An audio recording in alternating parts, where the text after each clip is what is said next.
21 de dezembro de 1937, o mundo ouviu pela primeira vez através da tela a icônica frase: "Fala, mágico espelho meu, existe alguém mais bela do que eu?" E a partir daí, um fenômeno que atravessou gerações teve início.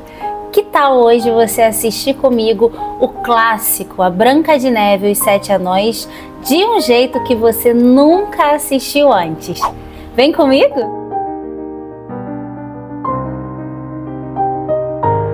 Oi pessoal, meu nome é Darlene e hoje você já sabe, tem coisa boa por aqui. Eu estava com uma saudade, eu acho que faz o quê? Uns 6 meses que eu não gravo nada aqui pro canal. E olha, gente, não estava sendo fácil, tá? A vida aqui fora é difícil, a vida adulta não é fácil. E esse canal aqui eu faço por prazer. E ultimamente eu estava focando muito na minha carreira, na minha vida profissional. Então não consegui dar assistência aqui. Mas agora eu tô tentando levar de uma forma mais leve o canal e a minha vida profissional também.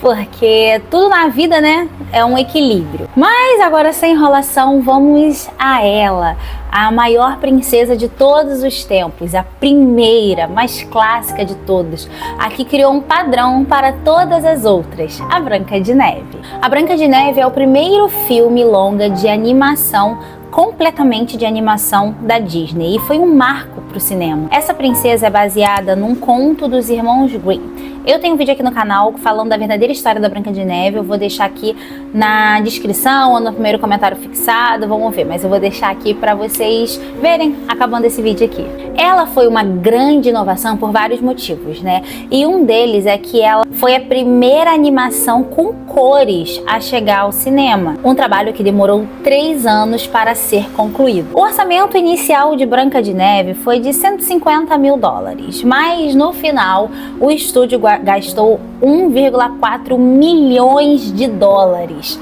Né? Uma margem assim diferente, um pouquinho diferente do que foi previsto. E por isso essa foi a maior aposta da carreira do Walt Disney. Ele colocou todas as suas fichas na Branca de Neve. Se desse errado, ele estaria na ruína, mas se desse certo, ele se transformaria no maior nome relacionado às animações. E o resultado você já sabe. Nenhuma das grandes animações que marcaram a nossa infância sequer existiriam se não fosse por ela, pela Branca de Neve. E vamos já para o filme em si. A gente conhece a Branca de Neve pela primeira cena que ela aparece, né? E ela já começa cantando. E o tema da canção já é um sonho que ela quer que se realize. E a gente tem que parar para pensar que tudo que a Branca de Neve fez significou um marco para todas as princesas que foram criadas depois. Então o relacionamento dela com os sonhos, a inocência dela, a pureza dela e coisas mais periféricas, mas que também foram criando todas as características de uma princesa Disney, né? Ali o seu relacionamento com animais, na sua animação ter um musical que represente ela, a doçura, a beleza, tudo isso é relacionado às princesas e começou lá com a Branca de Neve. E essa é a primeira impressão que a gente tem da princesa, uma jovem linda, humilde e sonhadora. E não só isso, essa também é a primeira impressão que o príncipe tem da Branca de Neve. A doce voz da princesa chama a atenção dele e ele vai atrás desse som. E enfim, depois de já ter se apaixonado pelo que ele ouviu, ele acaba se apaixonando pelo que ele viu, pela beleza da princesa. E essa mulher é tão naturalmente linda que mesmo ela estando em trapos, ela consegue ser maravilhosa a ponto de conquistar um príncipe encantado. E assim ela acaba incitando sem querer a inveja da Rainha Má. E já aí a Rainha Má começa a colocar em prática o seu plano. E tudo que a Rainha Má faz também, ela acaba sendo um marco para os vilões da Disney, que muitos deles trabalham em cima do mesmo sentimento da Rainha Má, né, que é a inveja. Mas a inveja aqui da Rainha Má, ela é mais plástica do que em muitas outras animações. Primeiro que é porque estava ali no início, né, de todas as animações. Então as temáticas elas eram para ser um pouco mais plásticas porque o público era diferente do que o público é hoje. Segundo, que o relacionamento da Branca de Neve com a Rainha Má, na verdade, o sentimento que a Rainha Má tem em relação a Branca de Neve é baseado na beleza, né? Que é algo bem assim superficial, né?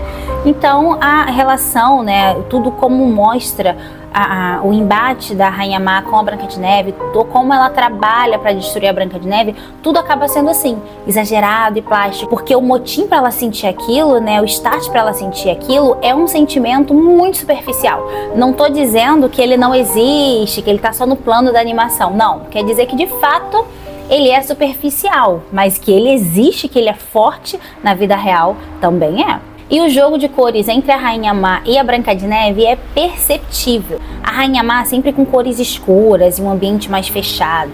Já a Branca de Neve com cores mais claras, em meio a um ambiente sempre natural. E ameaçando o caçador a tirar sua própria vida caso ele falhe ao a Branca de Neve, a Rainha Má entrega uma caixinha a ele, para ali ele depositar o coração da princesa. Branca de Neve na história tem 14 anos e até no momento ali que ela vai recolher flores, ela é acompanhada de alguém. E essa inocência e delicadeza da princesa é muito bem retratada, ela ganha espaço quando a Branca de Neve está em meio à natureza. Parece que ali ela está no seu ambiente natural. Ela faz parte daquilo ali, a sua candura faz parte do todo que a rodeia. E isso é massificado também através do comportamento dos animais. Ela está sempre rodeada de animais que são extremamente puros, filhotes, animais que geralmente são presas, né? Aqueles animais que teriam medo de qualquer coisa, que se sentem ameaçados por qualquer coisa. Mas com Branca de Neve não, com ela eles são receptivos. Eles sabem, eles sentem que ela faz parte deles, ela é como eles. E chega aquele momento de violência, e diante desse momento tão drástico que a Branca de Neve está diante da morte iminente, quando o caçador está prestes a matá-la, ela faz exatamente o que a sua natureza pediria para ela fazer. Absolutamente nada. É aquilo que eu falei, ela é como um animal inocente, eles não têm como se defender. Mas gente, isso não significa de modo nenhum que isso não faz dela um ser maravilhoso. Mas uma das qualidades da Branca de Neve é a inocência e outra é a pureza. E isso ela vai carregar por toda a jornada dela na história. Esse, pra mim, eu não quero tocar nesse assunto aqui, tá? Não vou ficar batendo muito na tecla do live action, porque eles são totalmente diferentes, ele veio pra ser totalmente diferente, então não tem nem como a gente ficar, né, colocando um diante do outro. Mas, pra mim, esse foi um dos maiores crimes do live action, né? Mudar a personalidade ali, o cerne da princesa. E depois que o caçador volta atrás e decide não matar a Branca de Neve, a gente vê aquela saga assustadora da Branca de Neve na floresta. E essas imagens que aparecem são apenas a visão que a Branca de Neve tem. E diante disso, ela começa a ver tudo de um modo que daria mais e mais medo. Galhos de árvores se transformam em garras, cavernas tentam devorar a menina, troncos se transformam em jacarés, enfim, a natureza se transforma no predador. E essa descompensação toda a gente entende que na verdade é o próprio sentimento da Branca de Neve, não que a natureza está se voltando contra ela. E por isso, por ela estar fora do ambiente seguro que ela se sente consigo mesma, ela se encontra em desarmonia com a própria natureza. Até que, mais uma vez, diante do perigo, ela paralisa e chora. E aqueles olhares perigosos saem de trás da mata e se mostram ser animais inocentes que se compadecem dela. E Branca de Neve é acolhida por eles. No início eles correm, eles se assustam, mas depois eles conseguem identificar nela características que eles mesmos têm e se voltam para ela novamente. E mais uma vez a princesa se complementa com a natureza e tudo fica em perfeita harmonia. Ela canta com os pássaros, ela se integra ao lugar. A bondade e a pureza da princesa é o que abre as portas para ela ser cuidada. E esse é um ponto que a gente vai ver, vai se repetir algumas vezes aqui na animação. Porque sim, ela se torna naturalmente a líder por onde quer que ela passe. Mas por essas características, ela é virtuosa e ela é reconhecida por isso. Assim como um líder nato, ele é reconhecido, ele não precisa se impor. E ela declara: eu me sinto tão feliz agora. Com vocês eu não terei mais medo. Ela é persuasiva, então ela mostra para os animais que ela não consegue ficar ali na natureza. Ela não pode ficar ali no meio da floresta. Ela precisa de um lugar para descansar. E como uma boa líder, ela é protegida. Os animais então levam ela até a casa dos anões, que é uma casa que está no meio da floresta. Branca de Neve não tenta em nenhum momento provar a si mesma ou a rainha que ela é a líder, que ela merece estar ali. Ela simplesmente é. Ela não precisa da coroa nem do castelo para ser. Ela simplesmente é. Ela é reconhecida por ser líder. E ela finalmente chega na casa dos anões, que está vazia, mas está um caos, muita sujeira e bagunça. E porque ela tem algo a oferecer, ela limpa a casa com a ajuda dos animais, né? Aquela ajuda entre aspas, porque depois eles têm que fazer tudo de novo, porque eles fazem errado. E ela, com o instinto maternal, ensina o tempo todo. Tem muita candura, muita paciência, muito amor. Branca de Neve constantemente mostra que tem valor e todos reconhecem isso. Todos que estão em sua volta conseguem perceber isso. Inclusive a Rainha Má, que é a sua arqui-inimiga e quer destruí-la justamente por isso, por ela ser uma princesa virtuosa de fato. E nada mais real do que esse momento do filme, né? Que ela tá arrumando a casa e ali a gente consegue empatizar com a Branca de Neve, a gente vê a humanidade dela, a gente consegue acreditar na sua história. Ela cuida da casa em troca de proteção. Humildade, parceria, são ótimas características, não são? Para serem ensinadas a crianças, pensando que toda a animação desse estúdio é voltada sobretudo para as crianças e elas têm um valor didático altíssimo. Então Branca de Neve permanece, né? O tempo passa, mas ela permanece sendo perfeita nesse quesito também. E ela diz com todas as letras. Vou ler aqui, ó. Já sei, se nós limparmos a casa, talvez eu possa ficar aqui. Já sei! Se nós limparmos a casa, talvez eu possa ficar aqui. Então a gente vê que ela é, estrategista, ela é inteligente, ela tem algo a oferecer. E então nós conhecemos os verdadeiros heróis dessa história. Eles aparecem pela primeira vez nas minas. E os 7 personagens se mostram tão inocentes quanto a princesa. Eles passam o dia recolhendo pedras preciosas, mas afirmam que não tem pretensão de enriquecerem. E ao som do maior hit desse filme,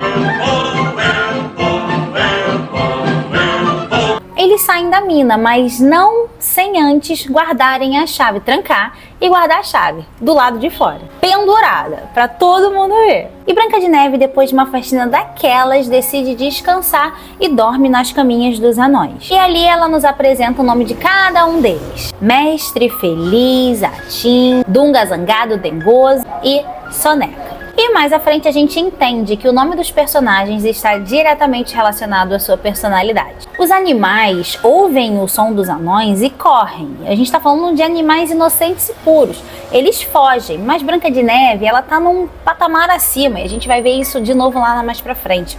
Ela permanece ali, descansando num sono tranquilo. Isso nos mostra que ela tá um degrau acima deles, né? Ela tá num degrau acima da pureza, ela não tem nenhum tipo de maldade ou desconfiança. Os anões encontram a casa perfeitamente limpa e arrumada e se escondem com medo. Um fantasma, assombração, um demônio, um dragão. É muito maravilhoso em como em cada frame dessa história, dessa cena especificamente, a característica de cada um deles vai aparecendo, né?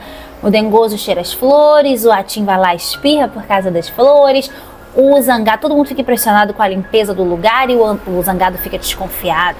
A comida tá cheirosa, o Zangado acha que é veneno. E a história vai progredindo. E a gente de cara já se apaixona por todos. Qual é o seu preferido? Eu acho que o meu preferido é o Dengoso, mas eu não posso negar que as interações da Branca de Neve com o Zangado são as melhores. E Dunga é o escolhido para subir ao quarto e ele vai até lá. Branca de Neve se mexe na cama debaixo do lençol e ele pensa o pior e sai correndo. Todos fogem, mas a gente tem que lembrar aqui que os anões, eles são heróis e mesmo com medo eles vão lá enfrentar o monstro. Chegando lá, eles se deparam com a linda princesa e mais uma vez a beleza de Branca de Neve é admirada. E começa aquela interação gostosa, interação de milhões. Ela adivinha o nome de cada um deles, se apresenta. é apaixonante. As cenas em que eles estão juntos, todos eles crescem. Descobrem que ela é a princesa, que corre perigo, porque ela humildemente conta a sua história. E eles, mesmo a contragosto de zangada, decidem proteger a princesa. E Branca de Neve, porque precisa e é humilde, oferece de tudo para ser protegida. Ela fala que vai lavar, que vai passar, que vai cozinhar, que vai costurar. Ela tenta mostrar o máximo de valor possível porque ali é necessário, né? Ela precisa dar algo em troca. Eles não devem nada a ela no final das contas. Enquanto isso, no castelo, a sombria Rainha Má se depara com um coração que ela acha que é de Branca de Neve. Então ela vai até o espelho mágico e pergunta mais uma vez se ela é a mais bela de todas. E o espelho mágico, que não deve nada a ninguém, revela toda a verdade e fala exatamente onde está Branca de Neve. Na casa dos anões, dentro da floresta. E a rainha, ali humilhada, corre para o seu covil. E conhecemos a magnânima Bruxa Má. E ela cria a fórmula que a transforma numa velha assustadora. E, gente, que cena pesada, hein? Fui rever, né, pra trazer aqui pra vocês. Pesadíssimo, hein? Pensando em 1937, um público infantil. Acho que a Disney, sim, pegou pesado nessa parte aqui. Imagina as pessoas assistindo tudo nessa época, né? Porque nessa época as animações eram sinônimo de leveza, diversão. Não havia filmes, grandes histórias de animação. Então, quando as pessoas se depararam com essa cena, eu imagino que foi assim um baque. Todo mundo ficou impressionado. Até onde a inveja pode levar uma pessoa? É lúdico, é claro. Essa transformação da Rainha Má, ela é lúdica, mas não deixa de tratar de um assunto muito real e que não tange só as crianças. A inveja é um sentimento humano e, como toda animação infantil, ela tem que trazer os sentimentos de forma mais plástica, que é para as crianças entenderem mesmo. E nesse ponto, algumas pessoas podem achar ultrapassado, mas é exatamente nesse ponto que eu acho que ele se mantém tão atual. Na era das redes sociais, em que todo mundo se compara. Um critica o outro pelo simples fato de o outro estar feliz. Em um momento em que ataques e cancelamentos são feitos muitas vezes pelo simples fato do espectador estar com ela, sentindo a pura inveja. E aqui na animação, a Rainha Má, bela e poderosa, se transforma na personificação da inveja. A inveja é isso, exagerada, sem base nenhuma para existir e, claro, feia. A Rainha Má escolhe uma receita com muito cuidado, uma que, de acordo com as suas palavras, morte muito especial para alguém tão bela.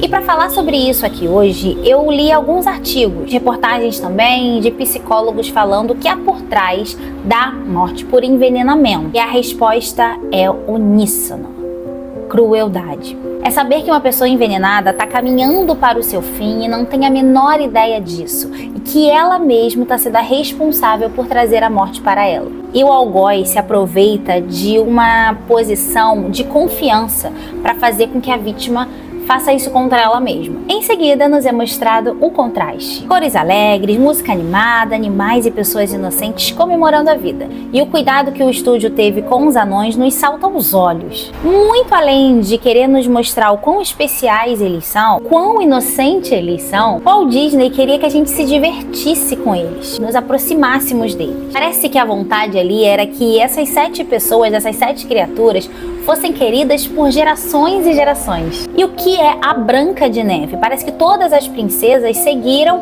o padrão que ela mesma impôs. Ela é linda, delicada, humilde, uma líder natural, inocente, e todos os gestos e falas dela mostram isso. Tudo isso converge para o que é a Branca de Neve. E depois, Branca de Neve nos conta através de seu solo o quão apaixonada estava pelo príncipe. E ali estava sacramentado a forma com que todas as meninas começariam a sonhar com o amor de suas vidas. Seus príncipes encantados. Fala sério.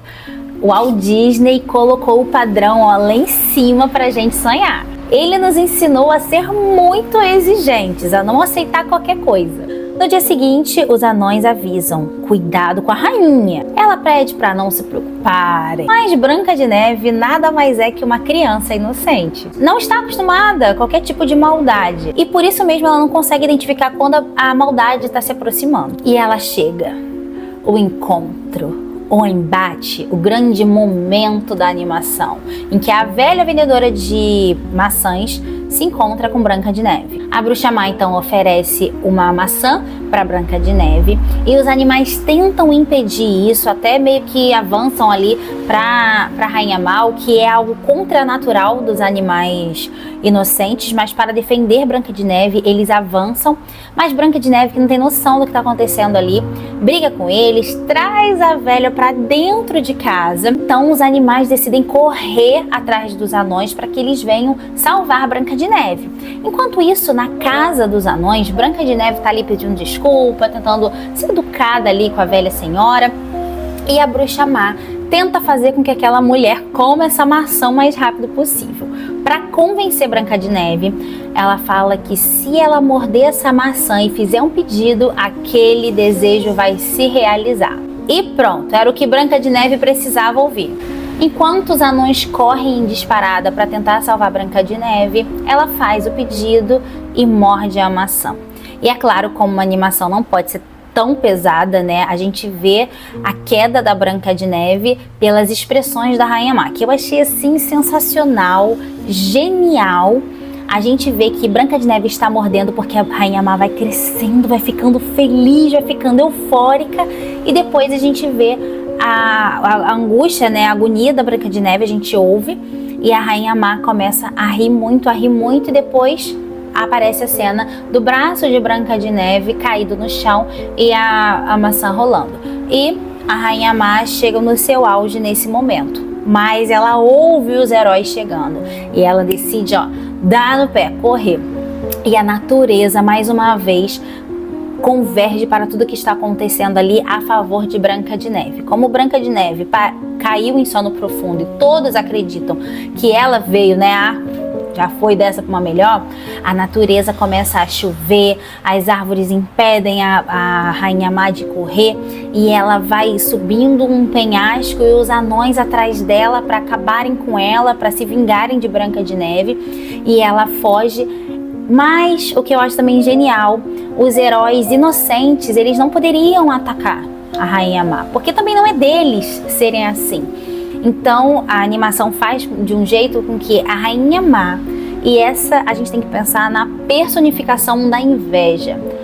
A Rainha Má, que seria a inveja, tentando destruir o outro, se destrói a si mesma. É genial, gente. Genial. Fala sério. E depois disso a gente vê a cena do sofrimento dos anões, que é muito comovente. E eles não conseguem enterrá-la de tão linda que ela é, e colocam numa redoma de vidro, né? E assim, o príncipe, que ouviu falar que uma bela princesa estava lá deitada em sono profundo, é o príncipe encantado, que ela já era apaixonada, chega até ela e traz pra gente um símbolo, um ícone do que vai ser um ícone dos estudos Walt Disney. Um beijo de amor verdadeiro. E com o tempo, é claro que a Disney foi mudando isso um pouco, e um beijo de amor verdadeiro se transformou em um ato de amor verdadeiro, para a gente poder abrir o leque ali e não ficar só em formas de amor de um casal, né? A Elsa e a Anna vieram com tudo nessa quebra de paradigma, né, sobre o amor verdadeiro, mas ali o cerne continua o mesmo, né, o ato de amor verdadeiro, aquela pessoa que te ama de verdade, o sentimento que ela tem por você, o sentimento que você tem por ela, não existe nada mais forte que isso. É algo abstrato e alegórico, mas é tão precioso. Então assim, parece que a gente consegue tocar. Branca de Neve construiu o maior estúdio de todo o planeta. Ela ensinou tanto a tantas pessoas ao longo dos anos. Essa animação acabou se tornando imortal. Desenhou todo o espírito que a Disney ia colocar em todas as suas animações, e por isso ela é inesquecível. Agora eu trouxe mais algumas curiosidades para a gente entender que não é só a história em si que ela já é maravilhosa, mas como tudo foi trabalhado para que a gente tivesse essas sensações que a gente tem. A equipe de desenhistas, que contabilizando dá mais de 700 pessoas, estava tentando criar uma nova forma de animação.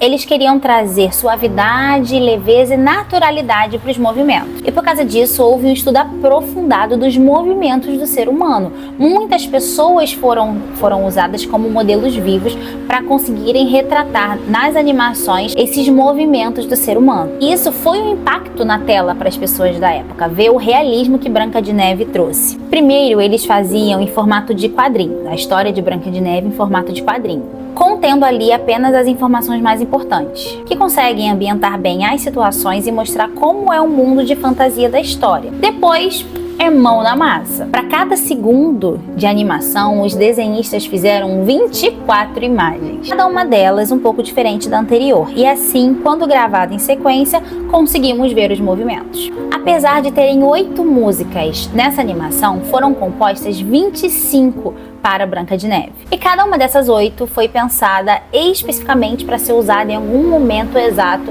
da animação, para trazer o sentimento ao espectador, esse sentimento correto. Tudo pensando em como seria o clima e pensar no trabalho que isso deu. E além disso, houve cenas que teve todo esse trabalho em cima e elas foram deletadas da versão final. Walt Disney confessou que, apesar de ter amado várias das cenas, ele entendeu que estava deixando a animação muito extensa sem nenhum motivo, então ele teve que cortar e deixou ali só o essencial. E essa visão de essencial é muito subjetiva, Pois se a animação fosse feita em 2025, eu tenho certeza que o essencial cortaria muito mais cenas. Branca de Neve na versão original demora minutos e minutos para acordar. Agora, na versão que a gente vê no próprio Disney Plus, isso já é editado. Antes de Branca de Neve, as animações eram curtas, que passavam ali em momentos antes do filme, junto aos trailers. E não só isso, ninguém associava a animação a uma história séria. Imaginem comigo o público pela primeira vez assistindo